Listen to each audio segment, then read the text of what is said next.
You have lived inside time your entire life. Every moment you have ever experienced has been experienced in time. Every memory you carry is a memory of something that happened at a specific time. Every plan you have ever made is a plan for a future moment in time. You know what time is. You feel it passing. You watch it on a clock. You mark it on a calendar. You experience it in your body, in hunger, in fatigue, in the slow ache of missing someone, in the particular quality of a Tuesday afternoon in November. And almost everything you believe about time is wrong. Not wrong in the way that a historical misconception is wrong, not you were taught an oversimplification. Wrong in a deeper sense. The intuition you have about time, that it flows at the same rate everywhere, that two events that are simultaneous in one place are simultaneous everywhere, that the past is fixed and the future open, that time is a kind of universal river that everything moves through together. These intuitions are demonstrably, measurably, physically incorrect. Time is not absolute. It is relative. It runs at different rates in different places. It runs faster at high altitudes and slower near massive objects. It runs slower for things moving quickly and faster for things standing still. Two clocks that start synchronized will disagree after a fast journey by an amount that is real, measurable, and accounted for in every GPS satellite orbiting the Earth. The river of time is not a river, it is a landscape, and depending on where you are in that landscape, time moves at a different pace. This is not a metaphor. It is not a philosophical position. It is physics, confirmed by experiment, used in engineering, built into the infrastructure of modern technology. By the end of this, you will know why time is relative, who discovered it, who almost discovered it instead, and what the strangest predictions of the theory actually mean for the nature of reality.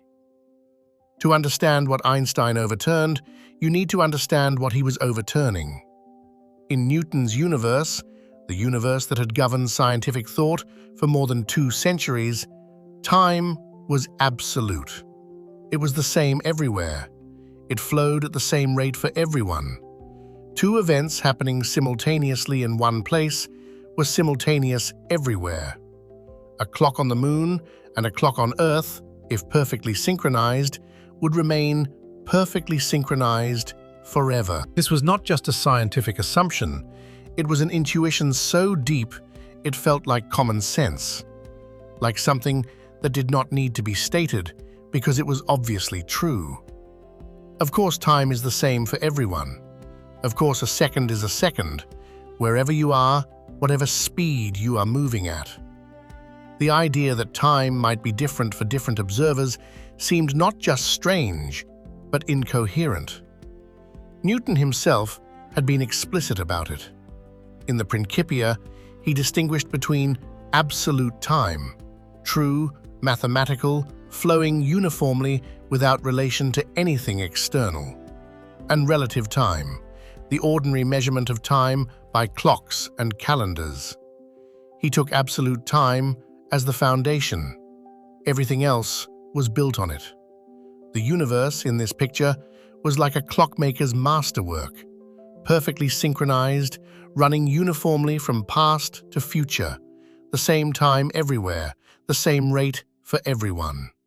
God had wound the clock at the moment of creation, and it had been running uniformly ever since. It was a beautiful picture. It was wrong. The cracks began to appear not in philosophy, but in physics, in the study of light. In 1865, James Clerk Maxwell, the Scottish physicist who had unified electricity and magnetism, published his equations for the electromagnetic field.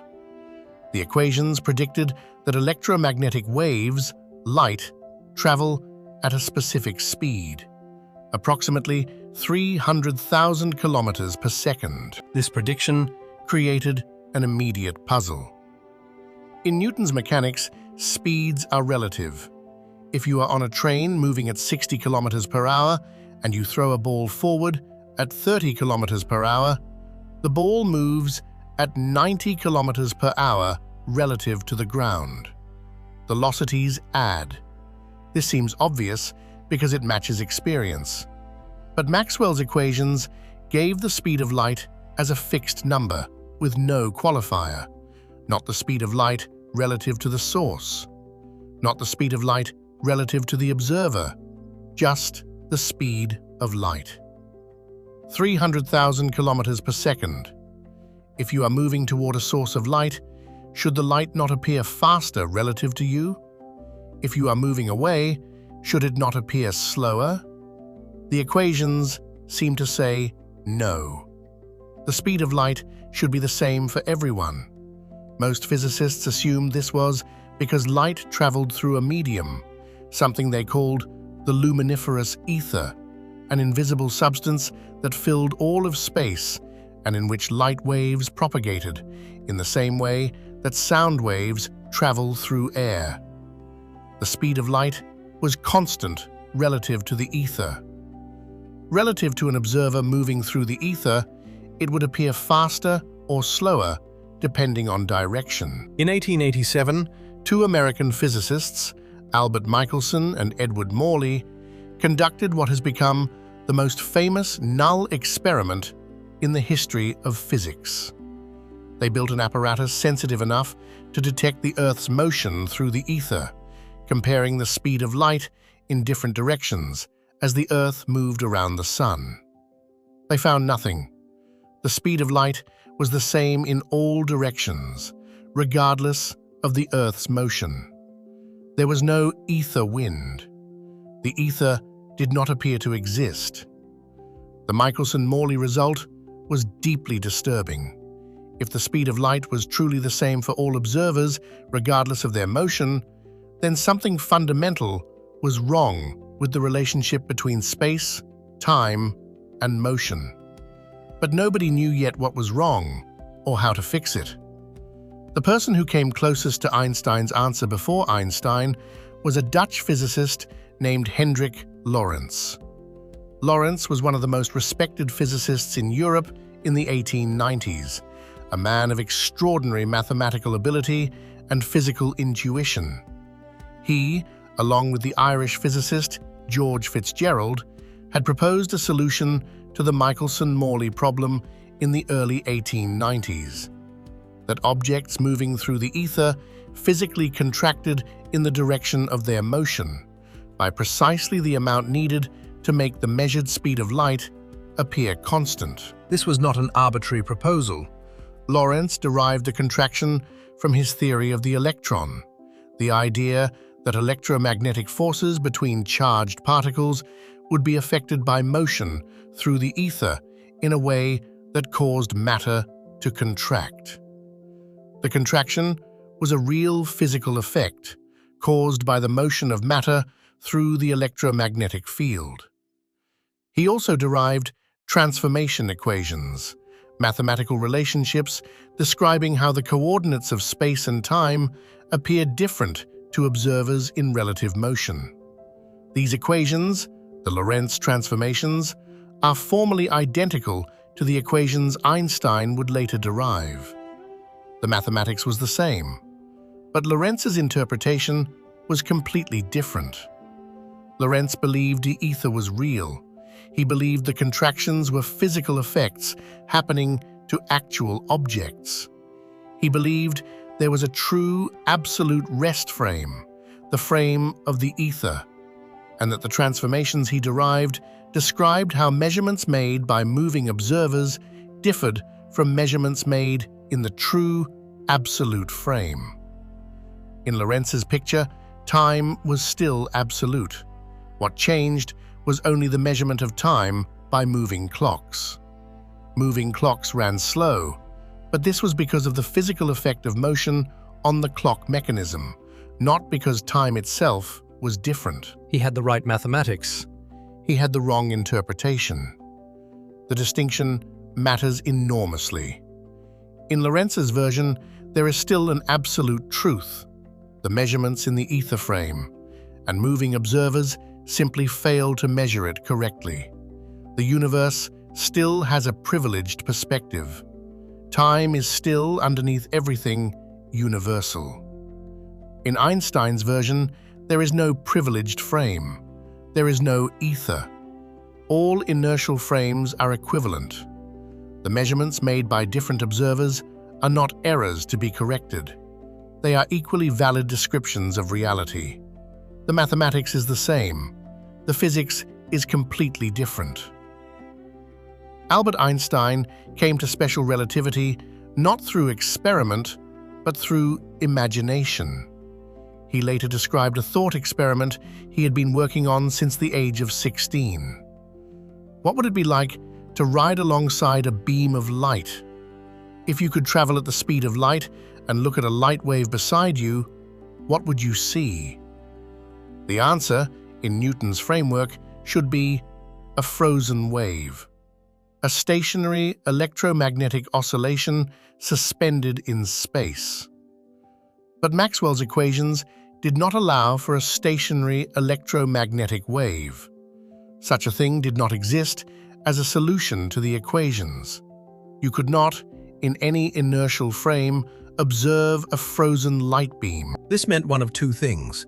Either Maxwell's equations were wrong for observers moving close to the speed of light, or the assumption that speeds added together the way Newton said they did, the velocity addition rule, was wrong. Einstein chose the second option. He began with two postulates. First, the laws of physics are the same for all observers in uniform motion. No experiment can tell you whether you are moving uniformly or standing still. Second, the speed of light in a vacuum is the same for all observers, regardless of their relative motion. From these two postulates, everything else followed. The consequences were radical. If the speed of light is constant for all observers and different observers are in relative motion, then their measurements of space and time must differ. Not because of errors or limitations in their measuring equipment, because space and time are genuinely different for different observers. Time is relative. In June 1905, Einstein submitted a paper to the journal Annalen der Physik. The title was On the Electrodynamics of Moving Bodies. It contained no citations, it acknowledged no prior experiments, not even Michelson-Morley. It was the work of a patent examiner who had solved one of the deepest problems in physics through thought experiments conducted on the way to work. The most famous prediction of special relativity Is time dilation. Moving clocks run slow. Not appear to run slow, not measured to run slow by some convention, actually, physically, run slow, in the sense that less time passes for a moving clock than for a stationary one, and this difference is real and permanent. The amount of the effect depends on the speed. At everyday speeds, even at the speed of a jet aircraft, the difference is tiny, almost immeasurably tiny. A pilot flying for a career's worth of hours accumulates perhaps a few microseconds of time dilation relative to someone who stayed on the ground. But the effect grows dramatically as the speed approaches the speed of light. At 90% of the speed of light, a moving clock runs at roughly 44% of the rate of a stationary one, less than half the speed. At 99% of the speed of light, the clock runs at about 14% of the stationary rate. At 99.9%, about 4.5%. As the speed approaches the speed of light, time, for the moving object, approaches standing still. This is not a feature of clocks. It is a feature of time. If you traveled at 90% of the speed of light for 1 year of your time, you would return to find that more than 2 years had passed on Earth. Your body would have aged by 1 year. The Earth would have aged by more than 2. The difference is not in any measurement. It is in the actual elapsed time. You would be younger than your twin. And here is the thing that makes this genuinely strange.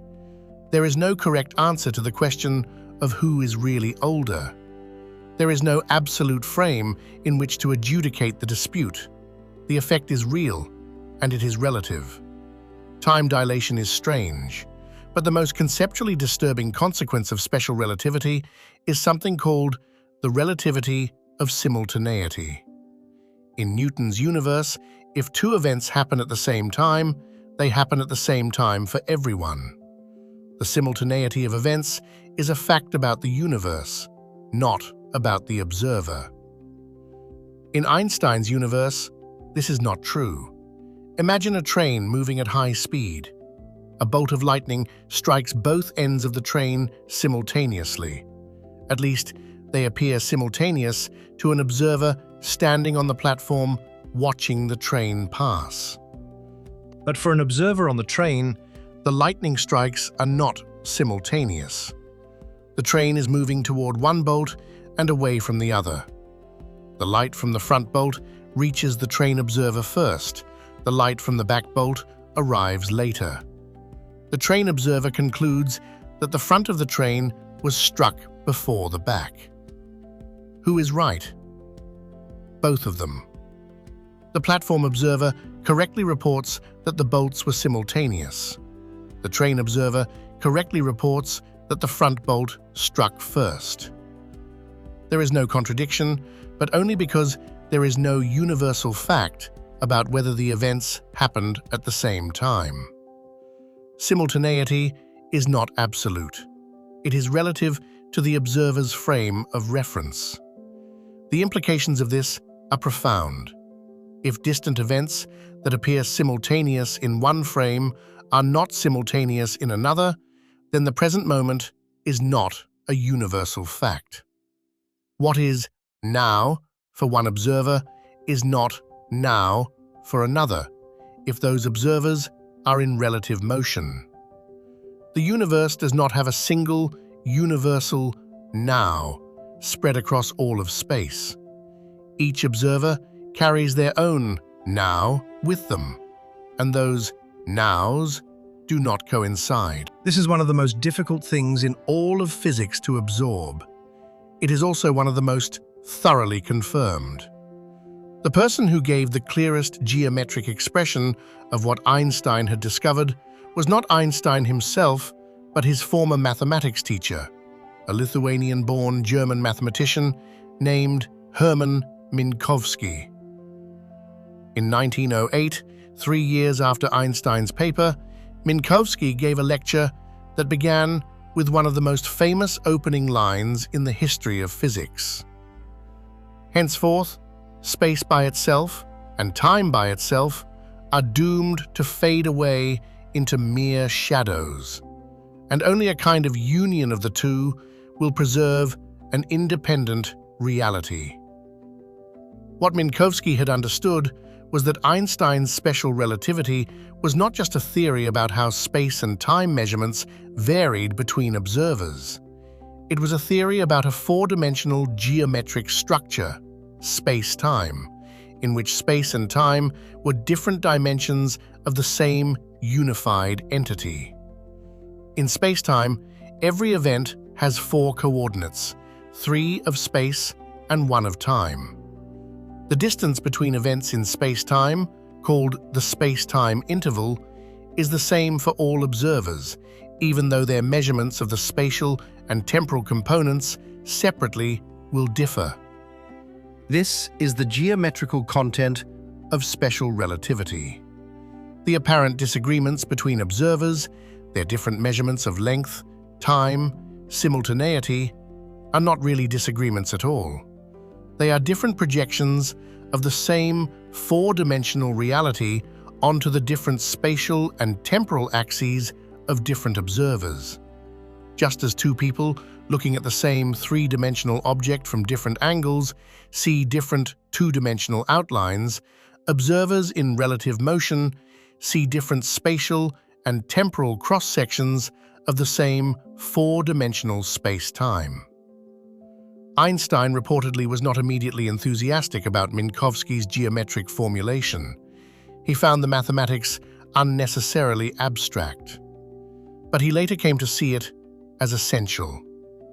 When he extended special relativity to include gravity, producing general relativity, it was Minkowski's four-dimensional geometric framework that he was extending.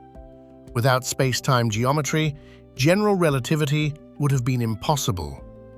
The mathematics that seemed like unnecessary abstraction turned out to be the shape of the world. Of all the thought experiments in special relativity, The one that most clearly illustrates the genuine strangeness of relativistic time is the twins paradox. Imagine two twins. One of them, call her Astrid, boards a spaceship and travels to a distant star at a speed close to the speed of light. Her twin, call him Boris, stays on Earth. Due to time dilation, Astrid's clock runs slower during her journey. Less time passes for her than for Boris. When she returns, Astrid is younger than her twin. She has aged less. Their bodies are genuinely different ages. This is not a paradox. It is a straightforward prediction of special relativity, confirmed experimentally in various forms. But it seems paradoxical because of the following objection. From Astrid's point of view, it is Boris who is moving.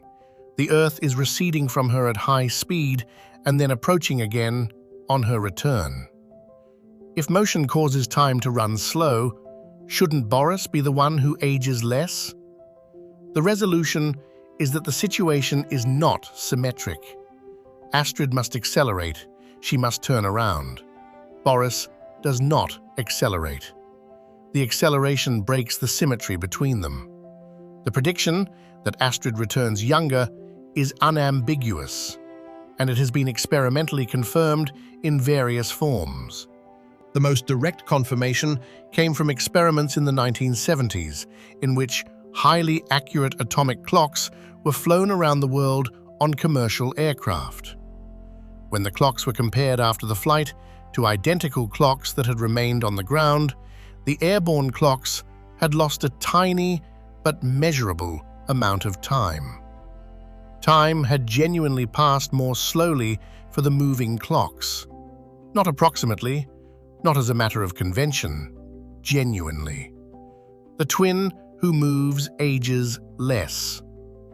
Special relativity has been tested, confirmed, and applied in ways that leave no reasonable doubt about its correctness. Muons, subatomic particles produced when cosmic rays strike the upper atmosphere, are created at altitudes of about 15 kilometers and travel toward the Earth at close to the speed of light. They are unstable particles with a half-life of about 2.2 microseconds in the laboratory. In that time, even moving at the speed of light, they should travel only about 660 meters before half of them decay. Yet muons reach the Earth's surface in numbers that can only be explained by time dilation. From the muon's perspective, its internal clock, which determines when it decays, runs at its normal rate. But from the Earth's perspective, the muon's clock runs slow. The muon's lifetime, in Earth's frame, is extended by the time dilation factor. It lives long enough to reach the surface. this happens constantly. And it has been measured precisely. The numbers match the relativistic prediction exactly. Particle accelerators, the enormous machines used in high-energy physics research, routinely accelerate particles to speeds that are 99.999% of the speed of light. At these speeds, the time dilation factor is enormous, thousands or tens of thousands. Unstable particles that would decay in nanoseconds at rest live for microseconds or milliseconds in the accelerator, long enough to be used in experiments. The entire design of these machines depends on relativistic time dilation being exactly what Einstein predicted.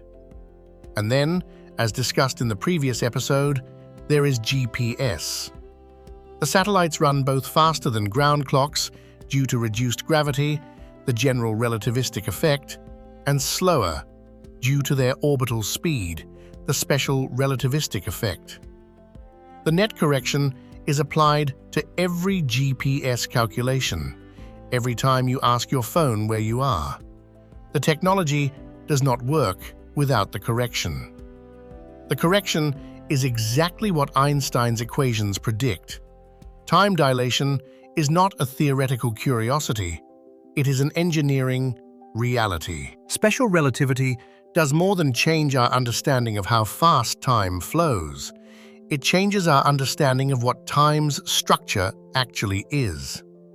In the Newtonian picture, the past is fixed, the present is universal, and the future is open. Everyone shares the same history and the same present moment. Time is a single flowing river. In the relativistic picture, none of this survives completely intact. The past is still fixed. Events that have happened cannot be undone. But the present is not universal. As we saw with simultaneity, what is now for one observer is past or future for another, and the future is not simply open in the way Newton imagined.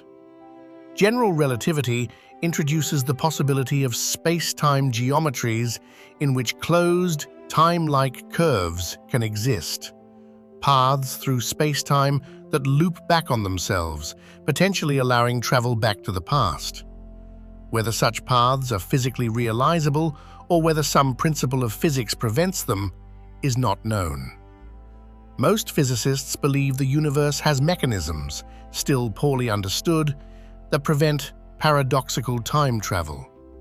But the equations of general relativity themselves do not obviously forbid it. Stephen Hawking proposed a chronology protection conjecture, the idea that the laws of physics conspire to prevent time travel to the past.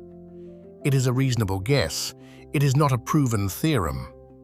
There is also a deeper philosophical puzzle that relativity introduces: the block universe.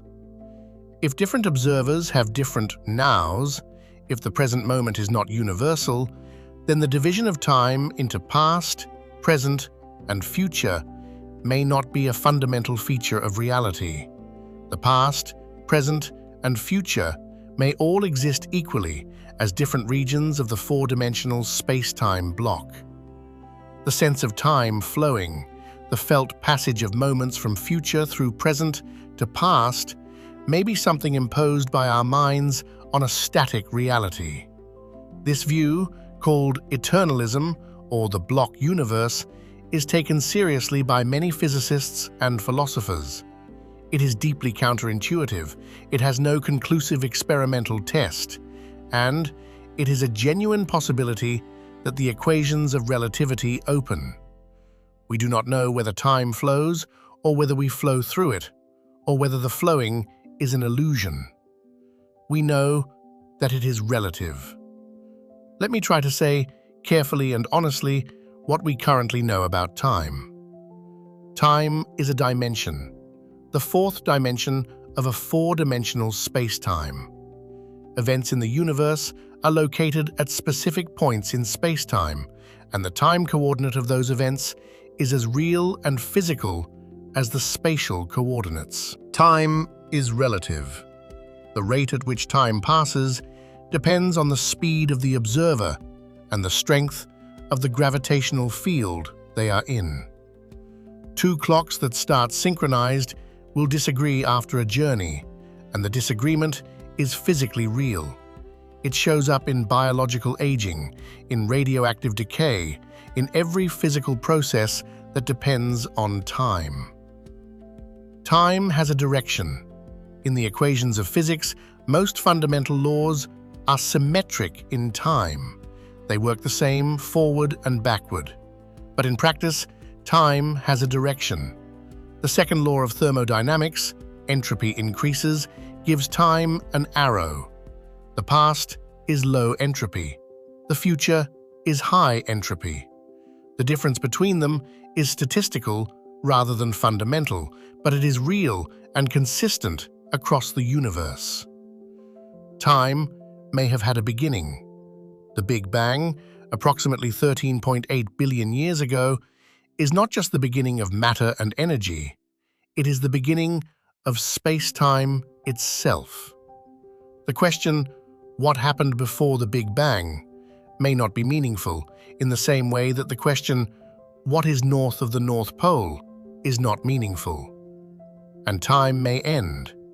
In some models of the universe's future, space-time itself may cease to exist, in a big crunch or a big rip or some other cosmic endpoint. Whether any of these will happen depends on the nature of dark energy, which we do not yet fully understand. What we do not know Is why time exists. Why is there a time dimension at all? Why does it have the properties it has?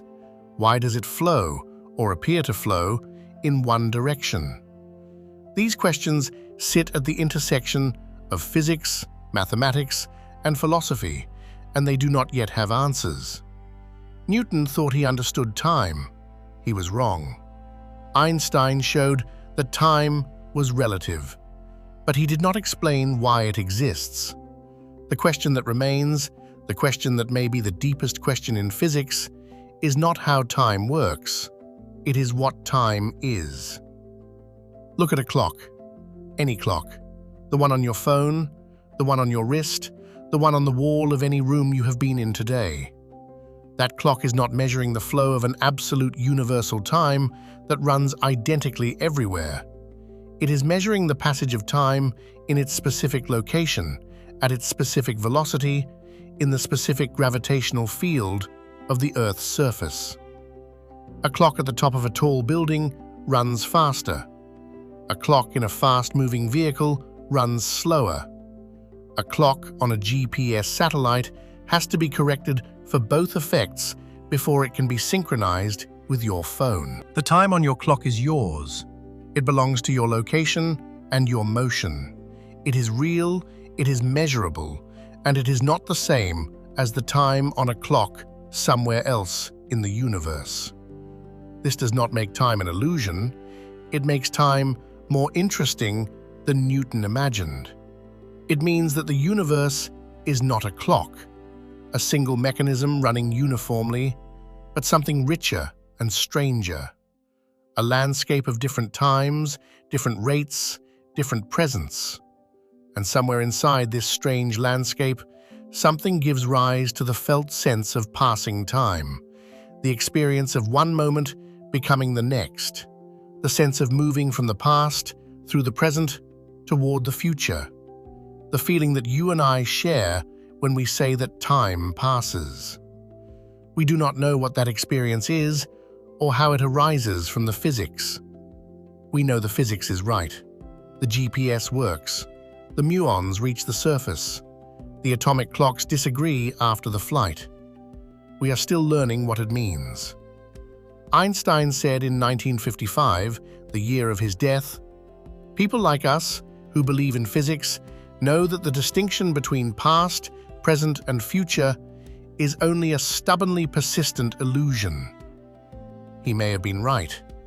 We do not know. But the clock on your wrist runs differently from the clock on a satellite. That much we know for certain.